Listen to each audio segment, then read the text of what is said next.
Cat piano. Somebody in early modern Europe looked at a bunch of cats, heard them screaming, and thought, that's music. The idea was to arrange a row of cats by the pitch of their meows, hook them up to a keyboard, and every time you pressed a key, have something poke the cat, and the cat would scream. On pitch. That's the instrument. It never became widely used for reasons that should be obvious, but it existed as a serious enough idea that people actually wrote it down and drew diagrams of it. Which means at some point, someone sat at a desk and genuinely documented the cat piano for future generations. You're welcome, future generations. Bull roarer. Take a flat piece of wood, tie a string to it, spin it over your head as fast as you can. It goes hoo. That's the bull roarer, and it's one of the oldest sound-making tools ever found. Ancient cultures across the world, indigenous Australians, early Europeans, and many others all figured this out independently and used it for rituals and long-distance communication. So for thousands of years, the most powerful audio technology available to humanity was essentially a guy spinning a stick in a field. And it worked. Remarkably well, actually.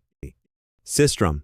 The sistrum is ancient Egypt's contribution to percussion, a handheld metal frame with loose rods that jingle and rattle when shaken. It was used in religious ceremonies honoring Hathor, goddess of music and good energy, and was genuinely believed to ward off evil. So priests would shake what is, let's be honest, a fancy baby rattle at evil. And according to everyone involved, it worked. Beyond its spiritual role, the sistrum tells us something interesting, that sound itself was considered powerful enough to protect people. That's a pretty significant thing to assign to a rattle. Hydraulis. The ancient Greeks built a pipe organ powered by water. You pump water. The water regulates air pressure. The air moves through the pipes, and music comes out. Loud music. Played in public arenas in front of large crowds. It was essentially the world's first large-scale sound system, and they built it without electricity, without modern engineering tools, and without a single YouTube tutorial. The hydraulics are equal parts musical instrument and mechanical achievement, and they laid the foundation for every pipe organ that came after it. Lithophone. Ancient people picked up rocks, struck them against each other, heard the tones they made, and thought, "What is that melody? What if we did that on purpose?" So they did. They selected specific stones for specific pitches, arranged them in order, and played music on them.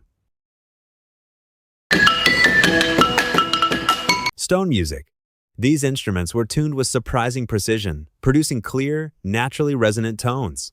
What makes the lithophone remarkable is how universal it was. Multiple ancient cultures across different continents arrived at the same idea independently. All it took was picking up a rock and actually paying attention to the sound it made. Crotalum. The crotalum is the ancient world's version of castanets, two small clappers held in the hands and snapped together to keep rhythm during music and dance.